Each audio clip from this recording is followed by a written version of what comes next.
তো পাকিস্তানের সাথে বাংলাদেশের একটি ব্যাপক প্রতিরক্ষা সহযোগিতা এবং গোয়েন্দা তথ্য ভাগাভাগির চুক্তির আলোচনা অনেক দূরে গিয়েছে। প্রতিরক্ষা সূত্রগুলো জানিয়েছে, এই আলোচনায় JF-17 ব্লক 3 মাল্টি রোল যুদ্ধবিমান, শাহপার অ্যাটাক ড্রোন, বিমান প্রতিরক্ষা ব্যবস্থা এবং নাইজেরিয়া, ইথিওপিয়া, সৌদি আরব, ইন্দোনেশিয়া এবং লিবিয়ার মতো দেশগুলো পাকিস্তানের সাশ্রয়ী প্ল্যাটফর্মগুলোর প্রতি গভীর আগ্রহ প্রকাশ করেছে।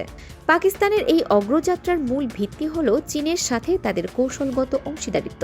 2027 সালের মধ্যে পাকিস্তান তাদের বার্ষিক জেট উৎপাদনের হার দ্বিগুণ করার পরিকল্পনা করছে, রেকনেসান্স ড্রোন তৈরি করছে। কিংস কলেজ লন্ডনের প্রভাষক আন্দ্রেয়াস প্রিগ বলেন, পাকিস্তান এখন মধ্যস্তরের অস্ত্র সরবরাহকারী হিসেবে অত্যন্ত প্রাসঙ্গিক হয়ে উঠছে, কারণ তারা কেবল অস্ত্রই দেয় না, বরং প্রশিক্ষণ এবং যৌথ মহড়ার সুবিধাও দিয়ে থাকে, যা রাজনৈতিকভাবে অনেক কম চাপমুক্ত। পাকিস্তানের এই প্রতিরক্ষা বিপ্লব কি দক্ষিণ এশিয়ার ক্ষমতার ভারসাম্য বদলে দেবে? সাশ্রয়ী পাকিস্তানি অস্ত্র কি পশ্চিমা আধিপত্যের অবসান ঘটাবে? আপনার কি মনে হয়, বাংলাদেশের জন্য পাকিস্তানের সাথে এই প্রতিরক্ষা চুক্তি কতটা গুরুত্বপূর্ণ? কমেন্ট বক্সে আপনার মতামত জানান।